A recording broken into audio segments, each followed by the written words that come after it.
security concerns. By the way, it's not the transitional authorities. We don't think they would harm us, but there are other elements on the ground in Syria that we have to be able to protect our people. Important point. And there are the ability, you don't just have to be able to get people in, you have to be able to get people out.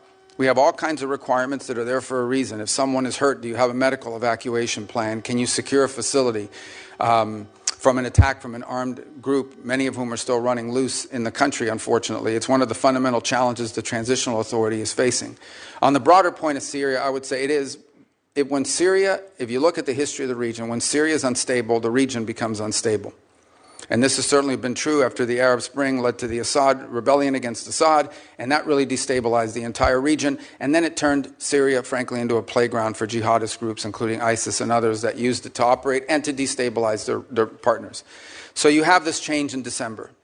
And my view, which I've discussed with many of you individually, is the bad news is that the transitional authority figures, they didn't pass their background check with the FBI. Okay? They've got a tough history and one that we understand. But on the flip side of it is, if we engage them, it may work out, it may not work out. If we did not engage them, it was guaranteed to not work out. In fact, it is our assessment that, frankly, the transitional authority, given the challenges they're facing, are maybe weeks, not many months, away from potential collapse and a full-scale civil war of epic proportions, basically the country splitting up. The good news is that there is a Syrian national identity. It is one of the places in the Middle East where Alawis and Druze and Christians and Sunni and Shia have lived along, and Kurds have lived alongside each other underneath the banner of a Syrian identity until it was broken by a butcher, Assad, who pitted them against each other. So they face a number of challenges. The first is they are dealing with deep internal distrust in that country because Assad deliberately pitted these groups against each other.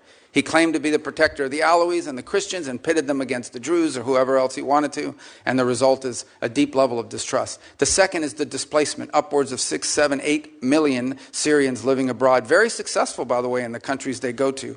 But they need to come. We need to figure out how we can enable the transitional authority to create an environment where they come back home, where they can come back to their homes, where they can help rebuild their economy. But what prompted the president to move quickly on sanctions? Because we had a plan. You know, we engaged with the foreign minister at the UN here in New York. We gave him a visa to come into the country. We allowed their finance minister to come to World Bank hearings or meetings here in Washington, D.C. The next step was I was going to meet with the foreign minister, and some of you may have met with him already at Munich, but I was going to meet with him in Turkey at the NATO gathering. But the president had an opportunity to meet with al-Shara. And frankly, he made a bold decision. I'll do it. I'll meet with them under the Saudis and the Turks that encourage that. And the rationale and the reason is we need to, right now, the most important thing is that partnering nations, the nations in the region want to get aid in, want to start helping them. And they can't because they're afraid of our sanctions. So they don't. The lifting of the sanctions, its most immediate impact will be to allow neighboring countries to begin to assist the transitional authority to build governance mechanisms that allow them to actually establish a government, unify the armed forces under one banner and the like.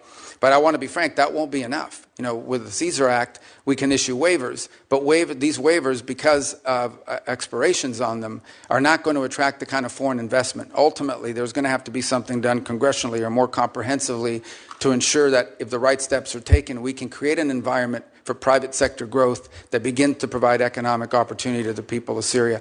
But one last point I would make is the outcome in Syria will have a deep impact on what happens inside of Lebanon. Because Lebanon, too, has been hurt by a combination of clashes at the border, but also they've had to assume responsibility for some of these Syrian refugees. We believe that, by the way. So the combination, if you think about a region, let's say 2 years from now, where Syria and Lebanon are stable, that opens up incredible opportunities around the region for all kinds of peace and security and the end of conflicts and wars. Obviously, this is a big task. It's big picture thinking, but it's a historic opportunity, and one that we are obligated to try to explore and see if we can make it work. Thank you. I appreciate that, and I think we're in full agreement with this, and it is a conundrum as far as the sanctions are concerned. We've got the 6 months, but as you say, the future. It's hard to predict the future since it hasn't happened yet, as Yogi Berra used to say, and there are real issues and risks in the future.